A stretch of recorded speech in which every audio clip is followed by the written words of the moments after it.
September 2025 marks a pivotal moment for the Democratic Party, as the political landscape has shifted dramatically in just a few short months.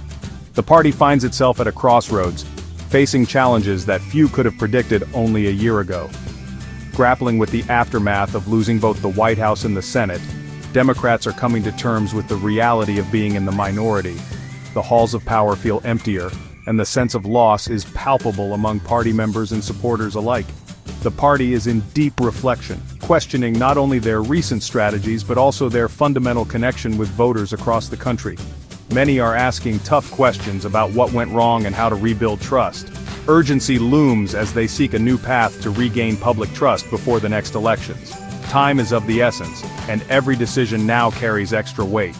At a DNC meeting in Minneapolis, over 400 members gathered to plan for the future, acknowledging that old tactics no longer suffice. There is a growing recognition that the party must adapt to a rapidly changing political environment. The party faces hurdles like fundraising gaps, with donations slowing and financial resources stretched thinner than ever before.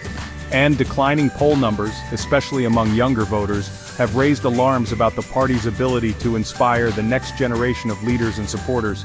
Discussions now focus on the long-term health and relevance of the Democratic Party. Leaders and strategists are brainstorming new ideas, hoping to chart a course that resonates with a broader and more diverse electorate. The stakes are high, and the path forward is still being debated. Every option is on the table, from policy shifts to new outreach strategies. The party is at a crossroads, and the direction they choose in the coming months will be critical for their future, shaping not just their own destiny but the future of American politics as a whole. Amidst this heated debate, Malcolm Kenyatta, a newly appointed DNC vice chair, calls for a bold and transformative change in tactics. He believes that the current approach is no longer sufficient in the face of the challenges ahead. Kenyatta argues that Democrats have been far too passive, likening their approach to playing checkers, while Republicans, under the influence of Trump, are playing a high-stakes game akin to Grand Theft Auto. Kenyatta's vivid analogy underscores the urgent need for Democrats to match their opponents' intensity and strategic aggression. He believes that without this shift, the party risks falling further behind. He suggests that Republicans, especially under Trump's leadership, have abandoned traditional norms and embraced a win-at-all-costs strategy, which has proven to be highly effective for them. Kenyatta urges Democrats to adopt a similar level of determination and to fight fire with fire, defending their core values with greater force and conviction. He frames this as a critical battle for the soul of the country, contrasting the Democrats' focus on the working class and everyday Americans with the Republicans' alignment with billionaire interests and corporate power. The stakes are too high for business as usual. The urgency of the moment demands a more aggressive and proactive approach. Kenyatta's call to action is a rallying cry for a party in search of its fighting spirit, urging them to rise to the occasion and meet the challenges head-on. His message is clear: stop playing checkers and recognize the chaotic and unpredictable nature of modern politics. Adapt and strategize accordingly. This is a call to action for a party searching for its fighting spirit, a plea to awaken and engage with the intensity and passion that the current political climate demands.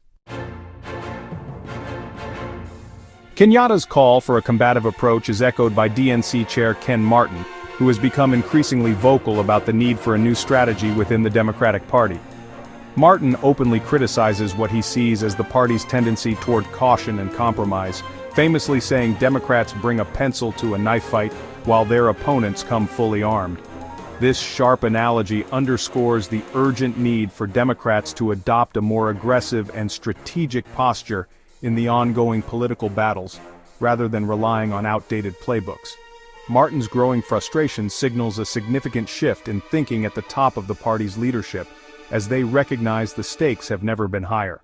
The message is clear: the time for politeness and playing by old rules is over, replaced by a sense of urgency and resolve. Martin suggests that Democrats must be willing to adopt bolder, more aggressive tactics if they hope to compete with Republicans and defend their values. He labels Trump a dictator-in-chief, using strong and provocative language to mobilize supporters and highlight the gravity of the moment. This unified call to action is designed to energize a party that may be down, but is far from out. reminding members and voters alike that their efforts are crucial. The fight ahead is framed as an existential battle for the very soul of American democracy, with every voice and every vote carrying unprecedented weight. Republicans view the Democrats' new aggressive tone as desperation. Michael Whatley critiques Democrats for not learning from their 2024 losses. Republicans argue Democrats' policies are out of touch with mainstream America. They portray Democrats as controlled by their progressive wing, alienating moderates. The Democratic Party faces challenges like a fundraising deficit and low poll numbers. Lagging party registration impacts voter turnout and recruitment. Republicans see these issues as evidence of a disconnect with American priorities. Democrats must balance aggression with appealing to voters they need to win back. Despite challenges, leaders like Kenyatta express determined optimism. They see this moment as a chance to rebuild and come back stronger. Kenyatta looks to the 2026 midterms as a test of the new Democratic approach. He envisions a party that stands in Trump's way, creating opportunities by challenging the administration. The goal is to energize the base and win back the House of Representatives. A Democratic-controlled House could check the presidency and set the national agenda. Kenyatta believes unity behind a forceful identity is key to success. The debate is about defining the party's stance in a new era. The call to move from checkers to grand theft auto signifies a necessary evolution.